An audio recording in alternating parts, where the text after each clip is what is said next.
nuevo se tenía que decir, un nuevo viernes, una semana que ha tenido de todo, la que vamos a analizar en esta jornada, como es habitual. Ustedes ya lo saben, estamos los días viernes a las 10 de la noche aquí en TEDx, estamos por supuesto en nuestra señal abierta, estamos en el canal de YouTube. Muchas gracias por todas las visualizaciones que hemos tenido, por la sintonía permanente que ustedes nos dan. Si les gusta el contenido, si lo están viendo en YouTube, pongan un comentario, pónganle un me gusta, compártalo para que la comunidad vaya creciendo y podamos seguir conversando y analizando un año, un semestre, meses que están muy calientes con la elección presidencial y parlamentaria que se nos viene en poquito más de un mes. Hoy me acompaña don Gabriel en parte muy veraniego, no, primaveral diría yo. Es que uno no sabe. Polerita ahora. y chaquetita. Es que uno no sabe, sale desabrigado en la mañana y se tiene que abrigar en la tarde, es muy raro todo esto. Sí, bueno, Pero amo la primavera y el verano. ¿Sí?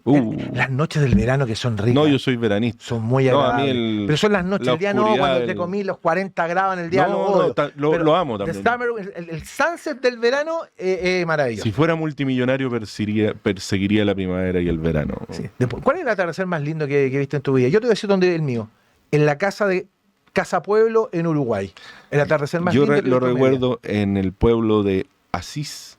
Arriba de una montaña que era un pueblito chico porque en era la Asís. Umbría, donde está Asís, sí. Donde estaba enterrado el santo Francisco de Asís y se ponía el sol sobre la campiña de Umbría entera floreada, una cosa realmente impresionante. Hermoso. Yo de seguro que Chijón Ley, el atardecer más hermoso, fue en Asia. ¿Cómo estás, Chijón? Hola, ¿qué tal, Eugenio? Encantado de estar contigo y con el programa y con todos quienes nos ven cada semana. ¿El atardecer más lindo que vio usted? El atardecer más lindo que yo he visto. Porque en Asia el atardecer es diferente. Sí, por supuesto. De hecho, no se pone en el mar, digamos, hacia el otro lado. Es en las montañas. Hay una región en China donde está la montaña Tangshan, que a su vez tiene una serie de, se llaman afloramientos kársticos, es el nombre técnico, y son como unas montañas muy, muy verticales, digamos ya, que se llenan de nubes, pero cuando el sol se pone por arriba de las nubes y llega a las nubes, se produce un color rosado extraordinario. Extraordinario. Qué lindo. Realmente bonito. A mí las atardeceres de Santiago son bien lindos cuando se arrebola al fondo, son unos rojitos. Sí, sí. Eso en el verano. En el verano es realmente precioso. Bueno, eso es como una imagen de futuro. En este programa hoy vamos a hablar del futuro. En el segundo bloque les invito a que se queden porque vamos a hacer un juego. Vamos a jugar a la gobernabilidad a partir de dos encuestas, no son encuestas, dos análisis que se han hecho, uno de Anholzer y otro de Silla Caliente, que muestran cómo eventualmente podría ser el próximo Congreso, tanto la Cámara de Diputados como el Senado, lo que evidentemente nos empujó a pensar y a jugar, bueno, juguemos cómo sería un gobierno de Matei, juguemos a cómo sería un gobierno de Jara, y juguemos cómo sería un gobierno de Kast. También tengo el gobierno de Kast. Tengo los de todo en verdad, pero lo vamos a ver a la vueltecita de este primer bloque. Un primer bloque en el cual vamos a ahondar precisamente en esta lucha y quiero partir con lo que evidentemente se ha acrecentado en las últimas horas, que es estos roces Kast-Matei. Ayer Evelyn Matei habló duramente de José Antonio Kast. Hoy día a la mañana salió una columna de Cristian Valenzuela sumando a toda una semana de roces, de idas, de vueltas por los 6.000 millones, por esto, otro. Y hay dos preguntas que saltan a la vista. Uno, ¿quién gana con esto? Y dos, si a Evelyn Matei en esta idea, yo entiendo que es una estrategia de ir sobre Kast, si le sirve para intentar pasar la segunda vuelta. Mira, a ver, yo creo que esto creo haberlo dicho hace un par de semanas en algún programa aquí en nuestro, de que los votos de derecha de primera vuelta ya están todos girados y está todo el sector como tal decidido por quién va a votar en primera vuelta. La teoría Isakson, que no hay más indecisos. En ese sector. Indecisos hay, cuidado, o sea, que no haya más indecisos en todo el padrón, yo creo que en eso Isakson está equivocado, pero por lo menos a la derecha no lo está.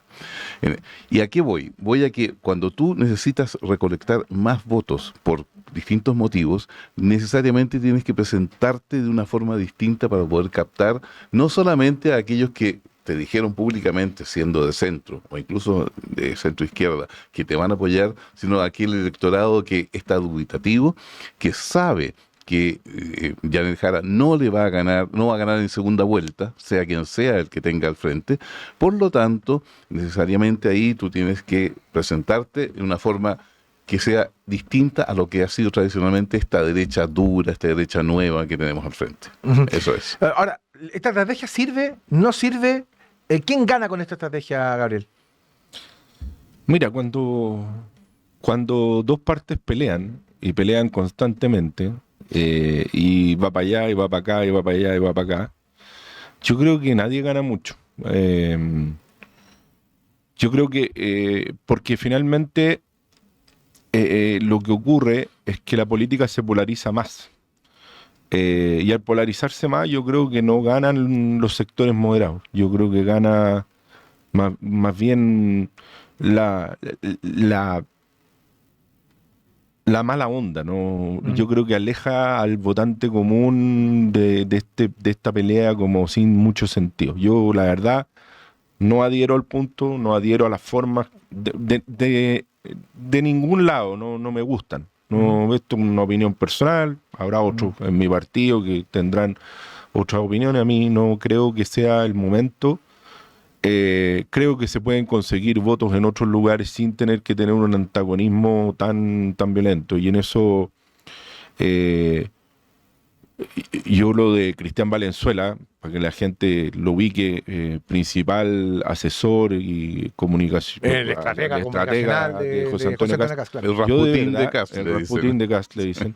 Yo le haría un llamado a José Antonio Kast, porque creo que es un tipo bien intencionado y tengo la oportunidad de haberlo conocido, de bajarle las revoluciones a su estratega. O sea, la columna, yo lo invito a leerla en la tercera de hoy Claro. De hoy viernes. Hoy viernes, sí.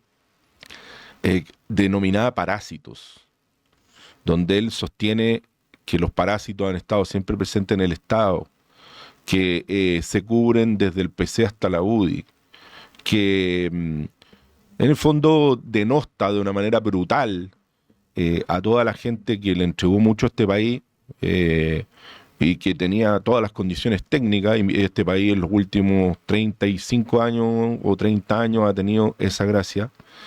Siento que lo que hizo Valenzuela es, primero, usar la palabra parásitos me parece muy grave. Se ocupó en el Holocausto. Fue el único momento en que se trató a otra gente de parásito. Y en momentos de mucha violencia también en Chile. Y creo que no es la forma, pero no solo, y no quiero ser no es formista, no es formismo, ¿no? Sino que me parece de una violencia brutal, pero además de eso, me parece de una cosa que está pecando el Partido Republicano. Aquí quiero decirlo directamente, o sea, porque fíjate que Kaiser no cae en eso.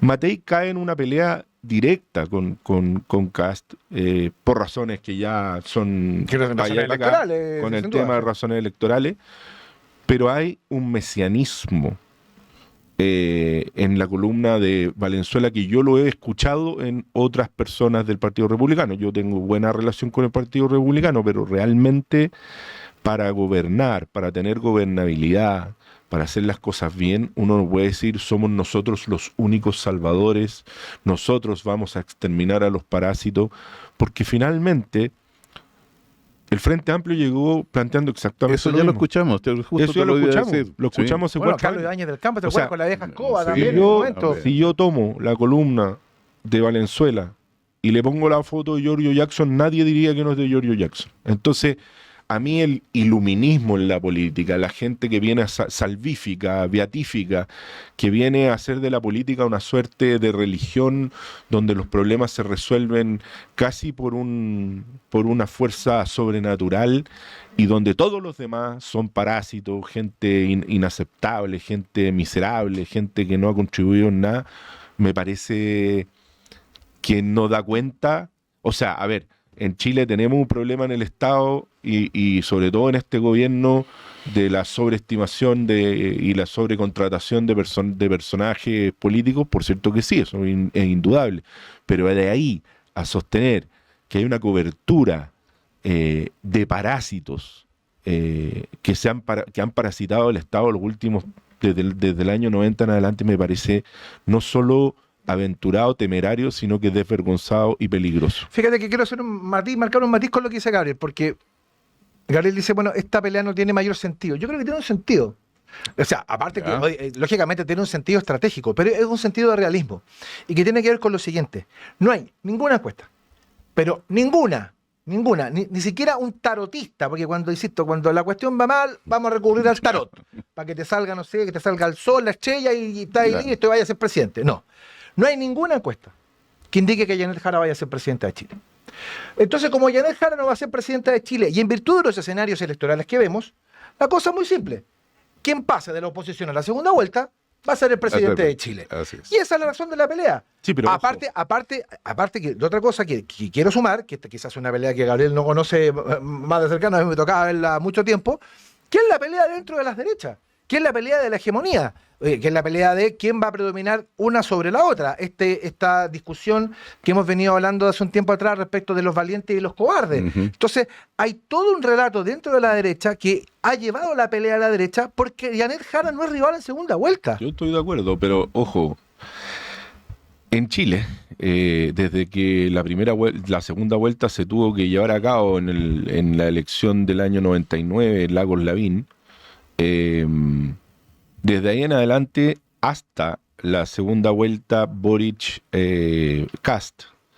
siempre el candidato que salía primero ganaba. Eso era una regla que solo se rompió con Boric, que claro, ganó por 2 puntos, 27-25 a José Antonio Kast. Entonces, yo creo que no hay que cantar victoria, yo creo que el escenario está muy abierto. ¿Pero te parece que Jara puede ganar la presidencia? No. Yo creo que el riesgo en la política siempre es alto. El riesgo en la política es alto. Siempre es alto. Cometer un error en segunda vuelta grave, que aparezca alguna información grave, que un candidato cometa un error en un debate grave. Yo creo que puede cambiar la elección en los últimos días, sobre todo con lo que decía Chijón la semana pasada respecto a los estudios que hay, que la gente decide en los últimos días. La gran mayoría decide en los últimos días la elección. Entonces yo creo que hay que ser cuidadoso, lo dijo Mayol esta semana. Mayol Alberto dijo exactamente lo mismo. Que si Jara salía primera podía darse el voto ganador. Pero sí. Chijón, pero tú planteaste otra tesis. Ahora, no creo que ocurra, creo que ese es el motivo de la pelea interna. Pero aquí hay un mañana. Claro. Hay un mañana. Sí, hay que gobernar. Ya vamos a hablar del mañana en el segundo bloque, Chijón. ¿Tú qué me querías preguntar? O sea, en el fondo, esto tiene un trasfondo. O sea, aquí hay una doble pelea. Quien pase de la oposición a la segunda vuelta va a ser el próximo presidente de Chile. Ajá. Pero también hay un relato, una lucha por la hegemonía entre estas dos derechas que uno lo ve, insisto, uno lo ve en Argentina con la Libertad Avanza y el PRO, lo ve en España con el Vox y el Partido Popular, que es una cosa que no es novedosa. En Alemania también. En Alemania también pasa. Entonces uno dice, bueno, esto tiene un relato, tiene un sentido, y la pregunta fundamental es, ¿a quién le sirve en definitiva esta pelea? El ida y la vuelta, ¿a quién le sirve? ¿A quién le suma? A ver, yo concuerdo con Gabriel en que cuando tú tienes ambiente de pelea y efectivamente hay un centro, que yo sigo planteando que el centro existe. Hay muchos que dicen, no, estamos tan polarizados que aquí ya no hay un centro. No, estuvimos muy polarizados antes del 73. Yo viví esa época y hoy día no estamos viviendo ese Chile. Por lo tanto, hoy día sigue existiendo un centro de votantes, que tenemos una democracia. Es un centro de votantes, no un centro político. Exacto, es un centro de votantes, gente que no le gusta la desmesura, gente que no le gustan las peleas y que va a votar en su momento por aquellos que sean y aparezcan menos peleadores. 62% del rechazo. Si ahí hay un ejemplo. Entonces, no es fácil responder la pregunta de a quién le sirve por qué. Sí. Porque efectivamente, sí, le va a servir a quien aparezca menos peleador. Pero en un día a día en que están una cachetada por aquí, otra cachetada por acá, al final depende de una contabilidad que todavía no sabemos cómo va a terminar. Esta semana en la oposición la pelea ha sido esa. En el oficialismo, el día lunes, Janet Jara presenta su programa de gobierno donde incluye el aborto libre, lo que le generó ya una tensión con la democracia cristiana. Pero con el devenir de los días, Álvaro Belolio pone arriba de la mesa la medida 165, la expulsión, que básicamente extranjero que entra con droga, expulsado. Claro. De un día en la cárcel. Así Entonces, eso evidentemente. Turismo narco, sumando y restando. No, y además la probabilidad de que, oye, ya, me pillaron aquí, me quitaron la droga, pero entro un poco más allá, un poco más acá y sigo. No, hay un tema mal redactado, mal explicado, porque cuando doña Jara en una entrevista. Lo explicó con Tomás Machete ayer y lo explicó muy mal. Lo explicó mal porque además dijo, mira, no, es que esto en realidad es para penas menores. No está dicho así en el programa. No está dicho así, pues. Y además incluso. Dice ley 20.000. Eso es una. Y además parte diciendo, no, eso no está en el programa. Oye, Perdón, pero así está. Sí está. Entonces, nuevamente, ya no sé si es la cuarta o la quinta vez, digamos, en que doña Janet Jara no domina el programa de gobierno que ella plantea para los chilenos. ¿Es una bomba de tiempo? Porque, o sea, ¿esto se lo van a sacar en el debate o va a tener que, no sé, Darío Quiroga decirle, me dice que mira, tienes que responder esto, o van a hacer un rápido F5 al PDF? Yo creo que podemos esperar cualquier cosa en este momento, pero también... ¿O no es importante el programa? No, sí es importante en términos de rumbo. ¿Ya? Probablemente no sea tan importante en términos de detalle, pero esto no es un detalle. Cuando yo estoy diciendo de que voy a llegar y los voy a expulsar, estoy diciendo eso. Y si me voy a desdecir, me tengo que desdecir rápidamente y cambiarlo, o no sé, afrontar y poner el pecho a las balas. O sea, esto tiene olorcito a convención, ¿no? Olorcito a convención. O sea, a ver, yo leí el programa y el olorcito a convención está. Hay varias cosas que tienen olorcito a convención. Pero esta en particular es muy grave. Estuve esta semana con varios diputados del oficialismo que lo dicen abiertamente, que esto es un error brutal. O sea, que esto es Jaime Araya, dijo que esto era un craso error. No tenía, o sea, que esto se tenía que salir de ahí. Ahora, pero o sea, ¿cómo te explicáis? Perdón que te lo digan en estos términos, pero ¿cómo te explicáis que vaya a tener, o sea, tú vas a ver, te han criticado por el tema del programa, te han criticado que no te lo sabías, que era muy poco, que lo que presentaste no es suficiente, que tenías una contradicción permanente entre lo que decías y lo que habías dicho. Y claro, llega el momento de entregarlo, era el momento de cerrar la discusión, y esto te lo vuelve a abrir. Te lo vuelve a abrir. Yo creo que hablaba de la falta de profesionalismo de Janet Jara. Lo dijimos hace muchos programas. ¿Y será de Camila Miranda, que es la... No sé, da lo mismo. Y de los equipos que de repente convoca, porque además esos equipos son ideológicamente contradictorios. Totalmente. Dentro de la izquierda existe todavía no solamente dos almas, sino que además distintos matices de cómo enfrentar el problema de seguridad, el problema del desempleo, el problema de la salud pública. O sea, hay una cantidad de cosas que no están claras. Bueno, y déjame agregarte además que las dos almas no solamente están divididas no solamente divididas y contrapuestas ideológicamente, sino que ha ocurrido algo. Han pasado 4 años de gobierno, donde todos estos delirios, por eso yo me preocupo tanto de los delirios mesiánicos a uno y a otro lado, todos estos delirios han llevado también a que ese encono sea muchísimo mayor. Es lo que dijo Carolina Toá esta semana. O sea, es la mejor demostración, la salida de Mario Marcel. Entonces creo que ahí, y la falta de apoyo, o sea, no hay ningún economista serio.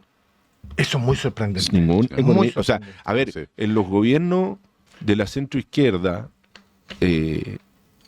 Elwin, Frey, Lago, Bachelet, sobre todo Bachelet 1, y Bachelet 2 también, Rodrigo Valdés. O sea, economistas y de primer nivel. Sí. O sea, uno podía estar de acuerdo, no de acuerdo, pero nadie va a decir que un Felipe Morandé, que un Andrés Velasco. Alguien que tú miráis para arriba. O sea, son tipos que de verdad, o sea, Andrés Velasco hizo que no sintiéramos la crisis subprime en Chile. Y si le querías discutir, tenías que ir muy bien montado. O sea, a mí me tocó trabajar con Rodrigo Valdés y enfrentar a Rodrigo Valdés era una cosa realmente compleja. O sea, cuando te explicaba el nivel de deuda pública, lo que podía producir, yo me acuerdo haber tenido una clase con él,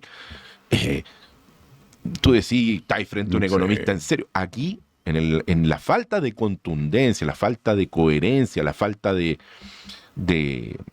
manejo, de calle, por decirlo así, de Janet Jara, no hay ninguna persona experta en economía. En un momento donde el próximo presidente va a tener que enfrentar algo que ni siquiera sabe lo que va a tener que enfrentar. Porque yo creo que el tema de las auditorías, escritorio por escritorio, el tema de revisar los gastos, el tema... Nos vamos a encontrar, y eso va a ocurrir desde la oposición hoy día, que va a ser claramente, va a haber que revisar, porque yo creo que hay cuentas por no pagar, hay un presupuesto que está con énfasis que no corresponden. O sea, va a ser muy, muy complejo. Sí. Bueno, tú pasaste recién, quizá el otro Exocet de la semana que recibió Janet Jara, que vino de París. Lo que dijo Carolina Toá, fundamentalmente que la izquierda le tiene alergia... De París, yo escuché París, sí. No, París, de París. Que la izquierda le tiene alergia a la policía, al orden público y a hacer cumplir la ley. Algo que no cayó muy bien, Constanza Martínez salió bastante molesta con la frase de Toá, como que de alguna manera ha intentado bajarle el perfil, Pero es un síntoma eso. Pero es que mira, quien estuvo a cargo de la seguridad pública y quien tuvo que aplicar cada vez, no solamente en algún momento, dado que era la jefa política del gabinete, sacar adelante una serie de leyes que todavía están pendientes. Cuando comento a nuestros auditores, recuerden, están pendientes las RUF, las reglas de uso de la fuerza, está pendiente la ley de inteligencia, todavía no está resuelta la ley de inteligencia. Entonces, ¿a qué voy? Voy no solamente que hay una desconfianza, como una chiquilla izquierda me dijo, no, si es que nosotros tenemos una desconfianza.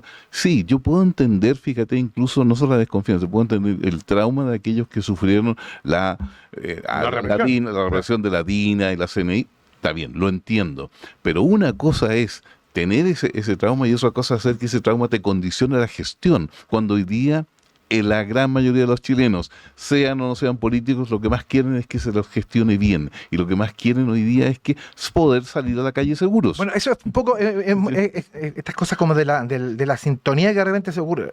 Pasa lo de Carolina Toá, y el presidente Boric está en Colchane anunciando una reforma constitucional para que los militares vayan a resguardar la frontera. Algo que demócratas, con Luce Bensperi, con Matías Walker, Jimena Rincón, Rodrigo Galilea, habían propuesto, lo habían puesto sobre la mesa, fueron a hablar con el gobierno hace 3 años, ¿no? Hace 3 años fuimos a hablar con la ministra del Interior y Seguridad Pública, Carolina Toá, y le planteamos exactamente la misma reforma, que era la posibilidad que el presidente, en la modificación del artículo 101, que se refiere a las Fuerzas Armadas, pudiese desplegar militares sin la necesidad de un estado de excepción. Entonces, a mí lo que me pasa, déjame partir por el principio, como dicen. Lo que me ocurre con Carolina Toá es lo que nos ocurre a mucha gente que veníamos de la centroizquierda, que en un momento del delirio la centroizquierda se perdió, negó su pasado, negó los 30 años, se subió a la moto del delirio, del mesianismo del Frente Amplio. Negó el progreso de Chile. Negó el progreso de Chile. Y Carolina Toá es la representación de eso. O sea, yo me acuerdo, y conozco a Carolina hace 20 y tantos años, haber tenido una discusión con Carolina en una reunión por esto mismo, en un momento que nos dividimos, y esto fue antes del 4 de septiembre del 2022, entonces a mí me gustaría haber visto a Carolina Toá diciendo esto mismo el 4 de septiembre del 2022, cuando el mamarracho constitucional eliminaba el estado de excepción porque criminalizaba la protesta social. Sí, me gustaría que hubiese dicho lo mismo cuando dijo que la ley Nain Retamal y la iban a llevar al Tribunal Constitucional era la ley de gatillo fácil. Me hubiese gustado que hubiese dicho lo mismo cuando se protegía la frontera y había un parlante y había que en las reglas de uso de fuerza preguntarle a la persona si era indígena, si era de alguna minoría sexual, antes de apresarlo.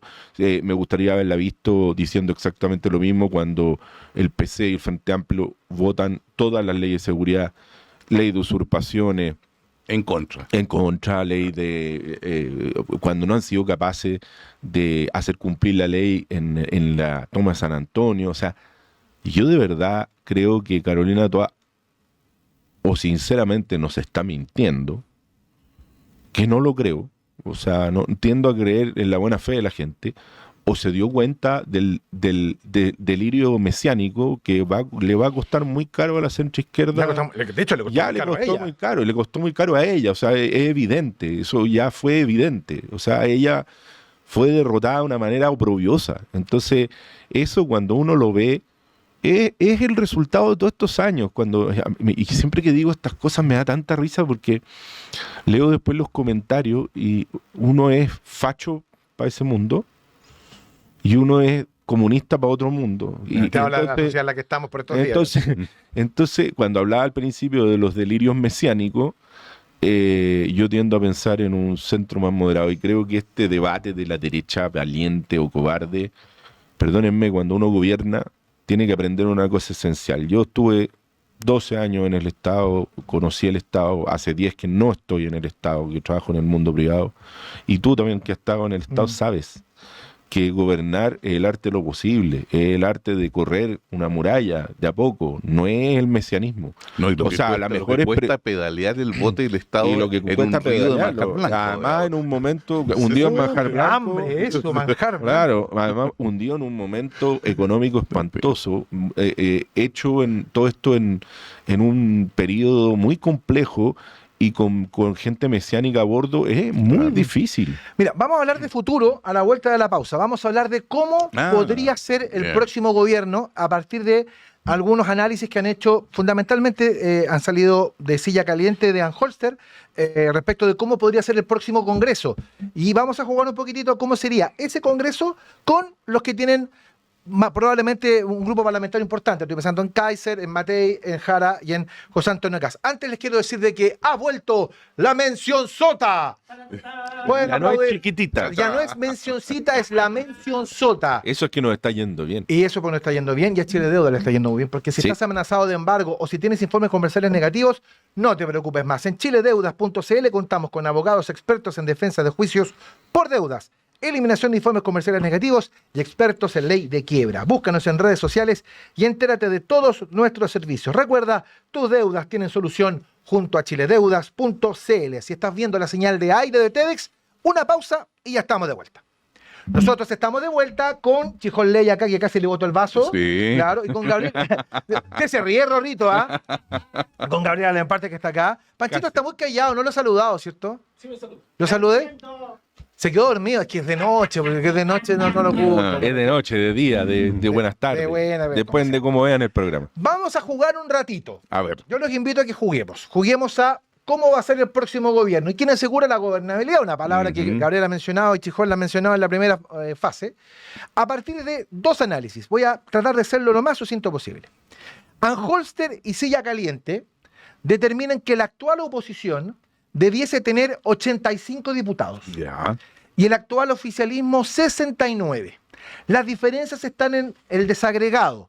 Silla Caliente dice que el pacto del Partido Republicano, el Partido Nacional Libertario y los socialcristianos tendría 34 diputados. Ann Holster dice que ese núcleo tendría 29. Ya. Silla Caliente dice que Chile Vamos y el pacto de Chile Vamos más demócratas tendría 51 diputados. Ann Holster dice que ese bloque, Chile Vamos con demócratas, 51 primero, el otro tendría 56.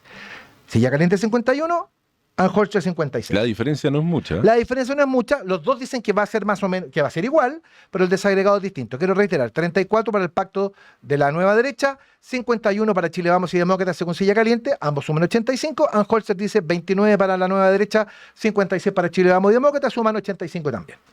El pacto oficialista dice Silla Caliente que tendría 65 votos, Ya. 2 votos de la lista de Jaime Mulet, 65 asientos, diría yo. las 65 curules. Curules. Claro. 2 tendría la lista B, la lista B del oficialismo. Uno tendría el Partido Ecologista Verde, uno tendría el Partido Igualdad y uno tendría el Partido de la Gente, ¿Y que cuánto? sería Pamela Giles. ¿Cuánto da cada uno?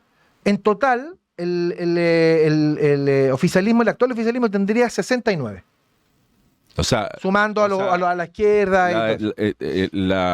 la diada del Partido Nacional Libertario, Social Cristiano, Republicano, de Chile Vamos, más demócrata, Sí. estarían a un paso los 4/7. Es exactamente lo que iba a decir yo. ¿Esto en qué se traduce? Porque Ann Holster dice que el pacto oficialista tendría 67 votos, o sea, 67, digamos, parlamentarios. Escaños. Claro, un diputado tendría la lista de Jaime Mulet y habría uno de la izquierda extraoficialista que sumaría 69. Y estaría Pamela Giles dando vuelta como parlamentaria del PDG. Yo creo que, después lo voy a dar mi opinión, pero yo creo que esta visión subestima lo que puede hacer el PDG. Yo creo que van a tener entre 1 y 5. Pero bueno, con 85 votos la oposición tiene mayoría simple. Listo. Y queda 3 votos de los 4/7. Que es el oficialismo tendría 11 votos que va a ir a buscar para tener mayoría y 19 va a tener los 4/7. Ese sería el panorama parlamentario. Senado. Ann Holster dice que Chile Vamos va a tener 11 senadores en esta elección y Ahora, 2 del Partido recordémosle a Republicano. la gente aquí que el Senado Se reúne a la mitad. renueva a la mitad. La mitad. No se renueva completo. La mitad. Ann Holster dice 11 para Chile Vamos, 2 para republicanos. ¿Ya? Y el oficialismo tendría 10 senadores electos en esta pasada. ¿Ya? Está el caso de Miguel Ángel Calisto, que a Calisto lo han electo, entonces, sumando los senadores que existen hoy día, la actual oposición llegaría a sumar 27 senadores y Calisto que podría ir y volver. ¿Ya? Ir y volver.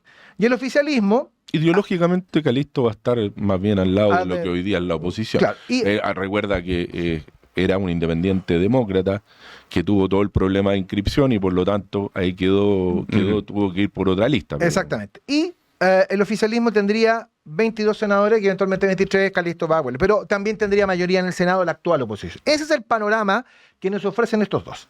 Entonces, agarramos la maquinita y dijimos, bueno, juguemos con este Congreso, po. ¿Y cómo sería cada presidente? ¿Qué pasaría? Entonces, voy a tratar de hacerlo lo más sucinto posible. Mira, si Artés es presidente, cosa que no va a pasar, obviamente no tiene parlamentarios propios, se va a exponer a la primera cosa, la destitución, y saldría la destitución. O sea, nada. Pedro Castillo. Exactamente. En Perú.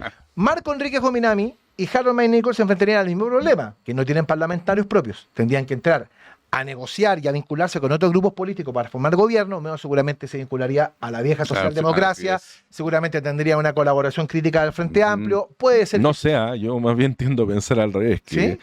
más bien tendería al Frente Amplio y al sentido de oportunidad del Frente Amplio y el socialismo democrático. No creo que pinche más bien al otro lado. ¿Te parece que no? No. ¿Sí? Yo creo que hoy día Marco está tratando de jugar ese juego, pero Marco en el poder, sus equipos es otro Marco. Bueno, Sí. May Nichols tenía que gobernar él y su Sí, espejo, probablemente. Y bueno, Franco Parisi, acá a Jorge le da un parlamentario que sería Pamela Giles. Yo creo que van a sacar 5. Yo creo que van a sacar al menos 2. Pamela Giles sigue teniendo arrastre y va a arrastrar a su pareja. A Pablo Maltés. Lo bonito de PDG es que pueden entrar 5, 10, 20 y como pasó la última vez que Y entraron desaparecer 10, rápidamente. no queda ni uno. No queda ni uno. O Entonces sea, dije, concentrémonos en los 4 que tienen grupos parlamentarios propios. Imaginemos un gobierno de Kaiser. Un gobierno de Kaiser. Kaiser tendría entre 10 y 15 parlamentarios propios. El pacto con republicanos entre 29 y 34 diputados, entre 4 y 7 senadores, que es insuficiente para una mayoría propia. ¿Qué tendría que hacer el presidente Kaiser? Tendría que ir a negociar. ¿Voy a negociar con quién? Con Chile Vamos. Con digamos, Chile no Vamos. tiene Entonces, alternativa. ¿dónde va a ser un problema? Bueno, claramente sería un gobierno de minoría. con la derechita cobarde. Y tendría que ir a negociar con la derechita cobarde. Por eso- lo que generaría en este caso una tensión de Kaiser con su base Ujú. muy fuerte, porque Por Kaiser no eso- podría negociar con los parlamentarios de la oposición. Por eso el mesianismo hay que tener mucho. No lo digo en Kaiser, ¿ah? Porque Kaiser ha sido Ha sido un poco mesiánico. Ha fíjate, sido sí. poco mesiánico, muy claro. A mí, te voy a decir, lo he dicho en otros programas, pero me llama mucho la atención. ¿Ah? Quienes venimos de la raigambre liberal, que el árbol liberal tiene muchas Sí, ramas, sí. que somos liberales clásicos, somos totalmente distintos a un libertario, pero hay ciertos puntos que nos unen. Es distinto a José Antonio Cast, que es del Claramente árbol conservador, conservador, y no tiene claramente nada de malo, pero conservador, no, sí. no Pero es peyorativamente. diferente, es digamos. diferente. Bueno, pero un gobierno Kaiser la única posibilidad que tendría de avanzar en su agenda legislativa es moderando su proyecto. Al moderar su proyecto, tensiona su base electoral. Y además, por tener que ir a negociar con Chile Vamos. Pero fíjate que por el carácter de Johannes Kaiser, que a mí me ha tocado no trabajar, sino Interactuar con él, compartir mucho con él, el carácter, y si ustedes se fijan en el Congreso, Johannes Kaiser ha cruzado muchas veces al frente para hacer buenos proyectos. En un momento trabajó muy bien con el Partido Radical. En el Congreso me lo dijo él mismo. Yo creo que Johannes en eso es mucho más desprejuiciado, menos ideológico desde ese punto de vista, Más práctico, más dices tú. práctico, y además tiene un nivel de sinceridad que a mí Sí, me llama la sorprende. atención, llama A mí la me sorprende, atención, sí. porque creo que uno tiene que Ujú. destacar ciertas cosas. O sea, alguien que dice lo que dice y lo que cree, yo prefiero eso a alguien que no sé lo que dice. Déjame darte un pequeño matiz. El problema que hoy día tiene Johannes Kaiser es que su base de apoyo Es muy baja. Mucho, No. es mucho más mesiánica, ideologizada, Sí, pero en la derecha dura, que lo que él es como persona. Un gobierno de Kaiser se parecería mucho al gobierno de Milei en Argentina. Sí. Sumando tanto. Esa es por lo menos la conclusión en la que... Ya. Vamos. Sí, pero ahí me preocupa. No lo va que a ser ningún hablábamos. concierto de rock, Johannes. eso No, es- no, no. No lo va a hacer. No, Johannes, tú dijiste Cast. No, gobierno de Milei, dije. Gobierno el de- Milei. El de el- Kaiser se parecería mucho a un gobierno de Milei en Argentina. sí, por supuesto. Que Milei entró con Sí. muy pocos parlamentarios y tuvo que entrar a negociar sí, con el sí, PRO. sí. Se parecería mucho a eso. Y Vamos- el de Matei más al de Macri, Mira, digamos. vamos al de Evelyn Matei. Vamos. Matei no tendría mayoría propia en este escenario que nos mostraron a los dos análisis, pero tendría entre 51 y 56 diputados propios que responderían a la coalición y 23 senadores, De mayoría simple. que sería mayoría simple, ¿ya? Y que obviamente Ujú. es una mayoría, Una base una importante base para contundente, poder. ¿ya? ¿Tiene cuadros propios para armar el gobierno? De sobra. ¿Ya? Para la aprobación de leyes, ¿qué tendría que hacer? Porque para tener mayoría tendría que ir a hablar con republicanos. Pero con las heridas de la campaña, las ida y la vuelta, todo el cuento, probablemente no va a ser fácil. Sí. ¿Ya? Y eso creo que también podría entrar a tensionar el pacto con amarillos y demócratas en algún momento.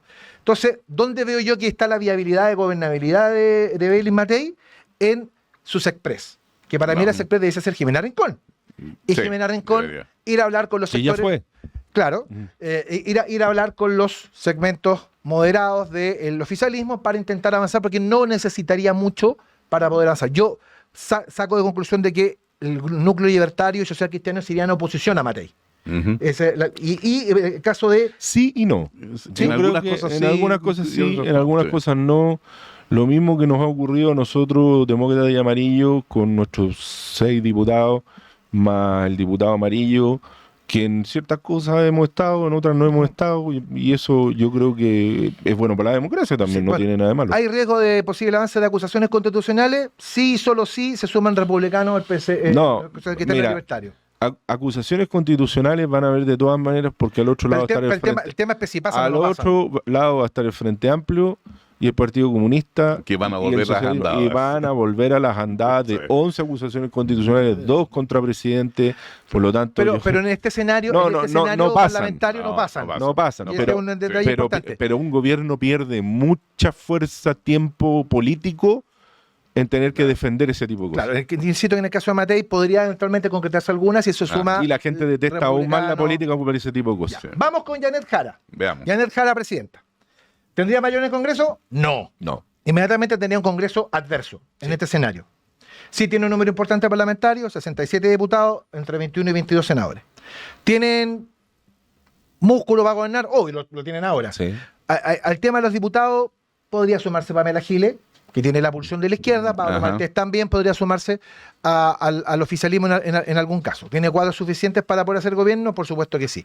Eso significa que tendría muy poco margen para negociar con la oposición. Y yo creo que un gobierno de Jara sería un gobierno estancado. No, y además depende que Jara... Sí, además esa es la pregunta. Esa es una. Yo estimo la Jara Carmona, yo estimo que es altamente probable que sea Jara Carmona. Yo estimo posible que ella se vaya del Partido Comunista, fíjate. Pero es que da lo mismo. Sí, porque cuando ha sido comunista desde los 14 años, digamos, bueno, ¿qué te pasó en 6 meses? ¿Viste la luz? Bueno, el presidente Elwin renunció a la militancia al momento en que asumió la presidencia de la República. Alguien podría decir que don Patricio Elwin no fue demócrata. Estoy poniendo el ejemplo de 2 presidentes electos. El presidente Piñera también tenía que renunciar por estatuto. Y nadie podría decir que el presidente Piñera no fue quien siempre subimos que era. Yo echo de menos un factor en un eventual gobierno de Janet Jara. La calle dominada por el Partido Comunista o manejada por el Partido Comunista. Este es un aspecto importante porque al no tener mayoría, al no tener cómo avanzar, obviamente, ¿a quién van a ir a buscar? Van a ir a buscar a Demócratas, van a ir a buscar al PDG y van a ir a buscar a los votos liberales de Chile Vamos, que van a tener el tema de me voy para allá, no, cobarde, entonces se van a echar patas. Entonces sería un gobierno tensado, yo creo un gobierno que no podría avanzar. Y la única forma, como dice Chijón, de presionar es el regreso de la gente a la calle. Lo que siempre han dicho, un pie en la calle, un pie en el gobierno. Claro. Ahora, yo sí creo que un gobierno de Jara la deja muy expuesta a acusaciones constitucionales que salgan. Sí, por supuesto. Yo creo que en este escenario además, digamos, en ese escenario parlamentario, después de este gobierno, en un gobierno de continuidad, yo no sé si la gente aguanta 4 años más. No estoy llamando a un estallido, por favor. Las cosas se tienen que resolver por la vía democrática. Pero va a ser un gobierno muy, muy tensionado. O sea, sería un gobierno difícil, si no imposible. O sea, con muy poco avance. Y además, ideológicamente, pero los problemas hoy día son empleo, donde Jara nos deja un legado horroroso. Recorte económico. Fíjate que hay una cosa impresionante, pero nadie la tomó en cuenta, porque en esta discusión de si son 6.000 en 18 meses, si son 6.000 en 4 años, en esta discusión bizantina entre Kast y el comando de Matei, que está bien, yo creo que se tiene que explicar cómo se va a hacer, pero nadie reparó en que el único economista que tiene Janet Jara dijo que llegar al 50% de la deuda pública no había que ni estresarse. No había problema. Y además, cuando tú lo escuchas, te dicen, pero si la OCDE de los países como Francia tienen un 98% de deuda. Pero es Francia, pues, muchacho. Claro, otra economía. Crece de otra forma. así Es la es. sexta economía mundial. O sea, Sí, no, hay varios temas. Mira, si me das un minuto, Por yo quisiera supuesto. colocar aquí en público el tema que te comenté en off en Sí. su momento, que es el siguiente. A mí me llama la atención esta disparidad que existe en estos dos estudios, que yo parto de la base O sea, los dos absolutamente. dicen que es lo mismo. Parto de la base de que están bien hechos, que están con todos sus datos, o sea, no tengo ninguna duda al respecto, pero sí me hace ruido respecto de lo que, hablando del sector de la derecha, Ujú. muestran las otras encuestas que hemos conocido, en el cual hay una tremenda diferencia entre el porcentaje que obtiene José Antonio Kast y el que obtiene Evelyn Matei. ¿Y cuál es claro, sería inverso. cuál, en es este caso, con- no sé, la descompensación, por decirlo así, que yo veo? ¿Ya? Es la siguiente. A ver, en estos estudios, que son prácticamente iguales, ya, la relación entre Chile Vamos y republicanos es del orden de promedio 65-35. Por ahí anda. ¿Ya? Es que hay muchos incumbentes de Chile Vamos, Está Chijón. bien, pero el punto es el siguiente. Eso significaría de que una base importante, mayoritaria, masiva, de votantes de José Antonio Kast y de Johannes Kaiser estarían dispuestos a votar por candidatos al Parlamento, en este caso de Chile Vamos. Y eso, conociendo a las bases, digamos, me suena bastante extraño. Ya, pero que eso puede ser también, Chijón, es cosa de ver a los candidatos de Chile Vamos, pues se sacan fotos con Kaiser, fotos con Kast, fotos con Matei, y en realidad todos Pero los eso ha votos le pasado toda la vida. sirven. Todos los votos sirven. Eso es verdad, pero también lo que yo estoy viendo es que en estos dos estudios, partiendo de la base de que están bien hechos y que tienen toda una infraestructura de datos validada, y los comparo con otras encuestas que también están bien hechas, se supone, digamos, ya, y que entregan unas dos proyecciones que son completamente distintas, ¿ya? Y ahí lo que yo veo es que los votantes mayoritariamente y masivamente de Kast y de Kaiser estarían dispuestos a votar por parlamentarios de Chile Vamos, o tal vez el voto oculto que en este momento existe y la espiral de silencio en los votantes de centro y también la centro izquierda respecto de lo que pueda obtener Evelyn Matei es mayor a lo que están Fíjate que yo creo estamos viendo. estos dos análisis creo que no le hacen justicia a lo que puede hacer el Partido Republicano, particularmente en el Senado. Yo creo que ellos le dan 2. Yo creo que el Partido Republicano puede llegar a sacar hasta 5 senadores. Sí, yo en esta también pasada. Yo también A ver, pero por otro lado, en este momento, la información que yo estoy manejando es que Giovanni Calderón le está ganando a Sofía Cid en Atacama, lo cual es una cosa que bastante, aprovechando la exposición pública que Giovanni ha obtenido en otro programa muy Un conocido, programa amigo. muy conocido, ¿ya? Y también de que Jasna Proboste estaría perdiendo, porque el impulso que el padre de Daniel Chicardini está haciendo en Atacama también es muy fuerte. O sea, Yana Proboste hace un par de días reconoció que era muy difícil doblar. Es un tema bien relevante. O sea, Vamos al gobierno Kast, el que muchos estiman el gobierno posible. Ajá. ¿Cómo sería el gobierno de José Antonio Kast con estos números? 85 para la actual oposición, 69 para el actual oficialismo. Uno diría, dámelo, tengo mayoría. No es tan así. El pacto de José Antonio Kast tendría entre 29 y 34 diputados y entre 4 y 7 senadores. Por lo tanto, no tiene mayoría propia.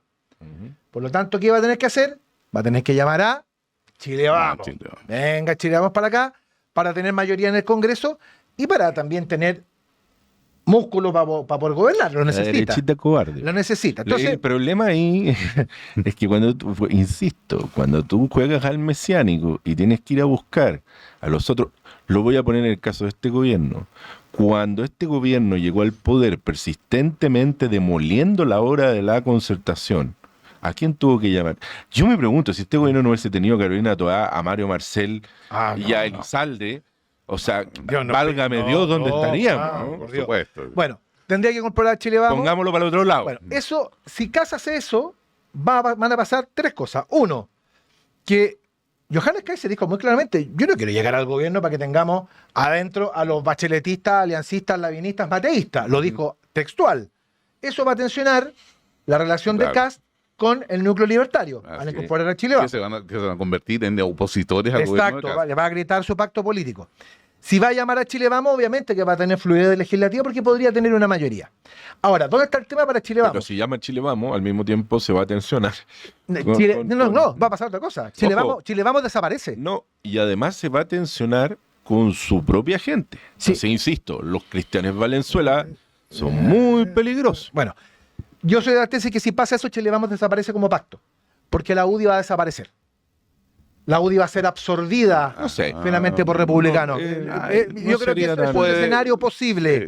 Los partidos históricos siguen siendo partidos históricos. Es un escenario posible, porque aunque sean pequeños. Buena parte de la UDI va a encontrar en republicano quizá la versión más pura del ideario de Jaime Guzmán. Es una posibilidad. Por lo tanto, yo creo que la UDI va a ir completa al gobierno si los llaman, y yo creo que el 50% de Renovación Nacional también va a ir corriendo al gobierno si los llaman. ¿Dónde está el punto? La otra mitad. El escenario Galilea. El de la colaboración crítica de un grupo que yo estimo que podrían ser unos 10 parlamentarios, a los cuales habría que sumar a los parlamentarios que tenga demócrata y algún porcentaje de Bópoli también, que va a ser un núcleo de más o menos de unos 15 parlamentarios que ¿qué va a ocurrir con eso? Te pone en duda la mayoría. Exacto, no solo te la pone en duda, te la saca. Se saca la mayoría. Saca la mayoría. Te termina la mayoría. El gobierno que no tenga que pirquinear. Esto tan y se convierten en partidos bisagra o parlamentarios bisagra, más bien dicho. Entendiendo que la oposición le va a negar la sal y el agua, entendiendo eso, necesariamente ¿qué va a tener que hacer Kast? Moderarse. Debería. ¿Y qué le va a pasar a Kast? Deberíamos ver un Kast moderado en segunda vuelta. Eso, claro. Si fue a pasar a segunda vuelta. Ahora, ¿qué pasa si Kast se modera?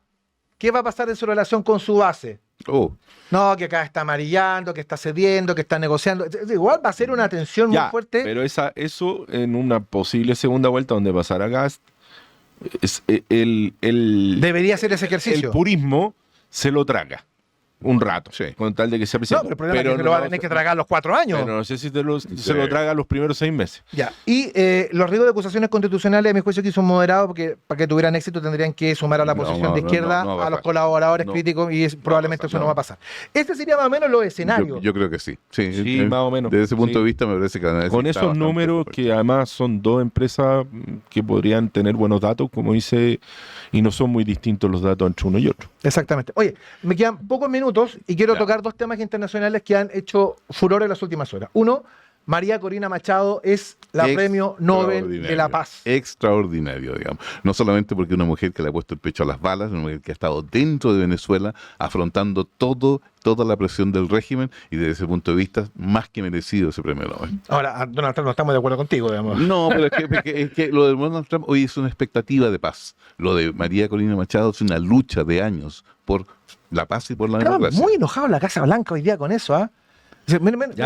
Mandaron todos los buques, los barcos a Venezuela, todo y el premio Nobel se lo lleva María Corina, no se lo lleva Donald Trump. Pero lo que pasa es que Donald Trump es así, tiene ese carácter, digamos. Pero lo de María Corina Machado es emocionante, es un reconocimiento a una lucha del bravo pueblo venezolano, de los que han entregado todo, que muchos han muerto, muchos han sido torturados, no sabemos realmente qué es lo que está pasando, y de una mujer que ha tenido un coraje, que ha tenido una fuerza y una capacidad de movilización impresionante frente a la derrota. Ahora, a mí me gustaría ver a varios aquí en Chile, a ver qué es lo que opinan de este premio Nobel, porque ya habían algunos que por Twitter X estaban desde la izquierda diciendo que yo estaba a favor del intervencionismo norteamericano por felicitar a María Corina Machado. No va a caer una serpentina en Caracas. Entonces, lo que te quiero decir, pero es emocionante, un merecidísimo premio. ¿Y en qué podría ayudar esto en el esfuerzo para forzar a Maduro a una salida negociada? A ver, no, esto es un tema que refuerza a María Corina desde el punto de vista... Y la cuida. La cuida, la protege, ¿ya? Y además, más allá del reconocimiento, la consolida como una líder de una línea que no ha cambiado al respecto de varios otros líderes de la oposición venezolana que, debo decirlo, no han estado a la altura de lo que se necesita. Ahora, recordemos que la cuida, pero recordemos que Aung San Suu Kyi, que fue la primera ministra de Birmania, Myanmar, estuvo presa por parte de la dictadura durante un largo rato también, siendo premio Nobel. Entonces, te cuida, pero claro, la comunidad internacional... Igual te pone en la mira. Te pone en la mira. Te pone en la mira. Sí. Y lo otro que pasó en las últimas horas es, curiosidad, pónganse a la fila, otra presidenta del Perú que tuvo que ser objeto de una vacancia, se aprueba la vacancia y Perú tiene nuevo presidente. Sí.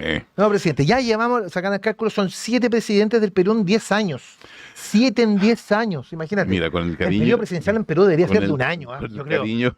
Oye, No, el no es bueno. promedio son 20 meses de estos siete presidentes. Así que, pero el punto está en que, a ver, queriendo como quiero, no solamente al Perú, a los peruanos, a la comida peruana y a todo lo bueno que tienen, digamos, A la literatura. a la literatura, y podemos decir muchas cosas más positivas. ¿Ya? La chicha morada. Hay un problema en su sistema político que milagrosamente no afecta a la economía. Yo creo que el sistema económico está desacoplado. Nunca está en cuestión. Está desacoplado completamente. No. Cosa que deberíamos aprender de los hermanos peruanos. A lo mejor. Sí. Sí, Ahora, yo no sé si desacople Sí. puede ser sospechoso también, ¿ah? También. Porque la política frente a determinados proyectos... Pero lo que hay que hacer es claramente, a ver, perdónenme que dé un consejo desde acá, reformen el sistema político, Absolutamente. por favor, digamos, si ya no soporta. Yo me quedé hasta muy tarde No, lo que ayer pasa es viendo que- lo que el pasa debate es de la que- vacancia. Claro, ahí el problema es que particularmente el fujimorismo y lo que los peruanos llaman muy bien la izquierda caviar, un frente amplio chileno, digamos, han abusado del mecanismo de la vacancia. Y han abusado porque la vacancia se aplica con un tema de falta de confianza moral. ¿Ah? Claro. Entonces, ¿cómo tú mides eso en un presidente? O el presidente hizo A o B. ¿No? ¿Y quiénes son los puros y los grandes Ahora, morales, ayer los fíjate que moralistas cuando se inició la discusión de la vacancia, cuando se iniciaron la búsqueda de los votos para la vacancia, el fujimorismo no la había soltado. Y después tienen un Y comunicado. después Keiko Fujimori la suelta. Pero esto también tiene que ver con una cosa. Perú tiene elecciones muy pronto, Sí. en varios meses más, que en abril, me parece que. Abril, porque asumen en el En julio. 28 de julio. Entonces ya nadie quiere cargar el lastre de Dina Boluarte, que tenía un 95% de desaprobación, que fue una presidenta que de verdad metió las patas y las manos, pareciera, en varias ocasiones, y que cometió errores casi neófitos muchas veces. Era la vicepresidenta o sea, Pedro a ver, Castillo. Solo por poner un ejemplo, fue a hacerse al parecer Un recauchado. Claro, una cirugía estética y no avisó que iba a estar bajo los Anestesia. efectos de la anestesia y por lo tanto tenía que suceder. No hay vicepresidentes. Ojo, yo anoche buscaba 2 posibles vicepresidentes porque Perú tiene 2 vicepresidentes. Recordemos que Dina Boluarte llega siendo la segunda vicepresidenta. Entonces el que asume, José Geri, Sí. Geri, Que era el presidente de la Cámara, del Congreso. Del Congreso. Perdón, un pájaro de cuentas. No, o sea, y yo solamente invito a la gente a leer el Wikipedia para que me dé susto. O sea, Geri puede también ser flor de un día. o sea, Como Manuel Merino de Lama. Ojo, puede ser flor de un día porque hay una crispación. No cayó en José Perú. Geri en este rato, muchacho, yo pregunto. ¿Ah? ¿No habrá caído en este rato? Sí, No sé, ahora, digamos. a esta hora no sé. Pero en el fondo un personaje así también. Sí. Y en la crispación que hay en Sí. el Perú, El agotamiento. la delincuencia, yo creo que puede hacerlo caer. Me acordé, ustedes vieron Su Excelencia, ¿no? De Cantinflas. Sí. ¿Se acuerdan de esa escena cuando empiezan a sacar los cuadros, cuando se producen como 3, 4 golpes de estado? Es un poco eso. Es un poco Está entre el plato, entre la ensalada y el plato de fondo, cambiaron 3 veces los presidentes. Sí, pero yo creo que es bien dramático el Perú. O sea, Sí, esto no es bueno para. Sí, no, y Ahora, aquí Perú va a con tener sus presidentes es muy estricto. muy estricto. Muy estricto. Sí. O sea, Ahora, están todos ahora, aquí va- la reja, digamos. aquí yo creo que Perú se tiene que plantear una reforma a la Constitución del 94, del 92, perdón. Del 92 se va a tener que plantear una reforma, porque, primero, la unicameralidad. ¿Se acuerdan los niños Sí, que los querían niños cambiar cambiaron, que querían eliminar el Senado en Sí. Chile? Sí, claro, sí. Pesos contra pesos, hay unicameralidad en Perú y ya han habido muchos proyectos por que se recupere el Senado peruano. Y el tema de la vacancia y el Sí. tema de los pactos. Y también, ojo, Perú tiene la idea, es un sistema presidencialista, pero que tiene un pequeño guiño al semipresidencialismo. Tiene un presidente del Consejo de Ministros que cae sobre la base de más de 2 censuras. O sea, el Congreso puede censurar, al primer ministro, cae el gabinete completo, y si ya hay más de 2 censuras, el presidente puede disolver el Congreso, y llamar a nuevas elecciones. Entonces, es bien curioso el sistema. Ha sido un sistema que viene de muchos años en Perú, entonces yo creo que ellos deberían plantearse una reforma, pero claro, el fujimorismo sigue siendo muy fuerte y muy desestabilizador. Y eso yo creo que, en esto los próximos candidatos van a ser claves, pero estos apoyos frágiles de un Congreso muy dividido hace que 10 segundos para rescatar lo positivo de las relaciones entre Chile y Perú, el proyecto 51. Mire, me miran con una cara me sonó como Ares 51, no, me imaginé platillos voladores. El proyecto 51 es un proyecto intergubernamental entre Chile y Perú para producir en forma conjunta mejoras industriales al cobre que producimos tanto Chile y Perú. Por tanto, desde ese punto de vista dejamos de ser competidores para vender, cátodos o concentrado de cobre, y nos convertimos en un hub que empieza a producir lo que se llama el valor agregado, ¿ya? Y es un proyecto firmado por nuestra ministra de Minería y el ministro de Minería del Perú, que esperemos que de aquí a probablemente un año y medio más ya pueda estar dando algunos frutos. Veamos quién es el ministro de Minería del Perú mañana. Chicos, un placer, Igualmente. Gabriel, un gusto. Muchísimas gracias. Rorrito, gracias. Panchito también, que tengan una linda semana. Chao. Eso, griten nomás si no es problema. Nosotros nos reencontramos, ustedes ya lo saben, en 7 días más. Si ya lo saben, en YouTube, ahí pónganle un me gusta, un comentario, compártanlo, y por supuesto nos reencontramos la semana que viene. Que tengan una linda semana. Chao.